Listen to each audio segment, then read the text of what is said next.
It's day one.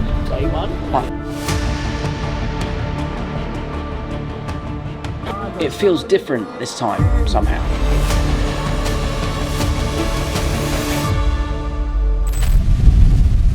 Spider-Man Brand New Day's marketing campaign has been nothing short of genius and deserves to be studied as a masterclass in modern movie promotion.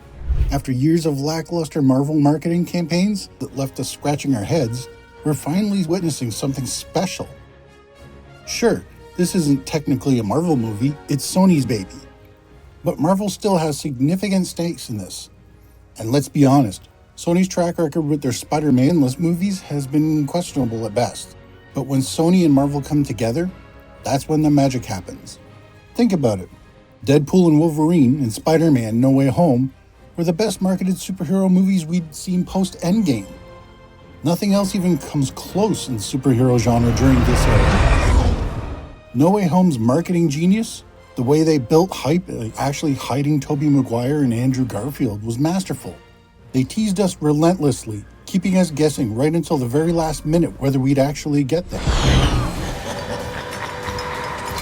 The trailers were cut with surgical precision, revealing just enough to drive us crazy, but not enough to spoil the surprise. Hello, Peter. Yeah? Oh, sorry. Did you mean that? Deadpool and Wolverine's campaign, and yes, and I'll give credit where it's due, Let's fucking go! Ryan Reynolds, controversy aside, is a marketing genius. His approach to promoting that film was brilliant. But what Brand New Day has achieved is on another level entirely. It's worlds better than those two campaigns I just praised, and here's why. What's the main goal of marketing a movie? Simple. Get people talking about it. And what's happening right now with Brand New Day? Exactly that. People are talking about this movie everywhere. I open Instagram and I see discussions. Reddit has entire threads dedicated to it. People are dissecting these so-called leaks, which I'm 100% certain are intentional. Here's what I think is happening. The scenes they're filming in public, like these recent set photos from Glasgow, Scotland, I'm convinced what we're seeing won't be in the final product. Worst case scenario, these won't be the same scenes in the movie. They'll be overlaid with CGI or they won't even make it to the final cut. You might be thinking, then what's the point of filming on real sets? That's a waste of money. But I'd argue against that. That is actually the genius part. Filming on real sets in front of crowds actually got people's attention and got them talking. And what could be better than people actively talking and promoting your movie through these leaks? Memers, Instagram pages, YouTube channels, hell, even me writing this piece. We're all providing free marketing for this movie. That kind of organic buzz couldn't be achieved by most movies, even if you threw $1 billion at traditional marketing. Let's get you clean before Strange comes back. This will do it. Sony's been strategically releasing behind-the-scenes content and day one videos, creating this sense that we're getting exclusive glimpses into production. It's brilliant because it makes fans feel like they're part of the journey while actually being carefully orchestrated marketing beats. Now you might be wondering, what's the point of discussing marketing strategy? Why does this even matter? Here's the thing. Spider-Man Brand New Day can make or break the MCU. Yes, you heard that right. A Sony-made movie can either make or break the Marvel Cinematic Universe. Here's why. Spider-Man Brand New Day is the last MCU movie before Avengers Doomsday. Let me say that again for emphasis. Spider-Man is the last MCU movie before Avengers Doomsday. Oh, exactly. Whatever sentiment Brand New Day creates, whatever enthusiasm it generates or kills, will carry directly into Doomsday. If Spider-Man flops, then it truly will be a doomsday for the MCU. Because the sentiment and enthusiasm won't continue forward into what's supposed to be the next big Avengers event. This isn't just theory. We've seen this phenomenon play out before in devastating ways. The Last Jedi, 2017, Solo's box office bomb. The divisive reception of The Last Jedi directly contributed to Solo becoming the first Star Wars movie to lose money. Fan backlash and franchise fatigue from the previous film's controversy meant audiences stayed away from Solo, despite it being a perfectly serviceable movie. Batman v Superman 2016, Justice League's reduced expectations. Batman vs. Superman's mixed reception meant Justice League started from a position of weakened audience trust. The film had to overcome not just its own problems, but the baggage from its predecessor. X-Men Origins Wolverine 2009, First Class's reboot necessity. The terrible reception of Origins was so bad it nearly killed the X-Men franchise. First Class had to essentially reboot the entire timeline and approach to win back audiences.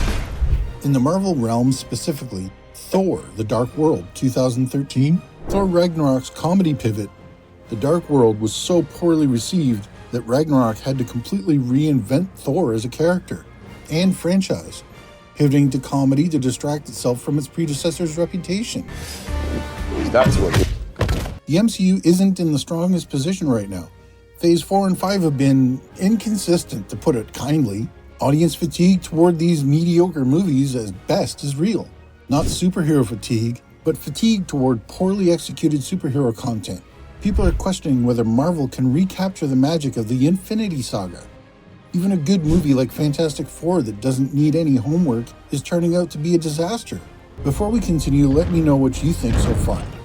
Do you agree that Brand New Day's marketing is genius, or am I overanalyzing this? Drop a like if you're as excited about this marketing campaign as I am. And comment below with your thoughts on whether Spider-Man can really save the MCU. Brand New Day represents a crucial test case. Spider-Man has always been Marvel's most beloved character. Their ace in the hole.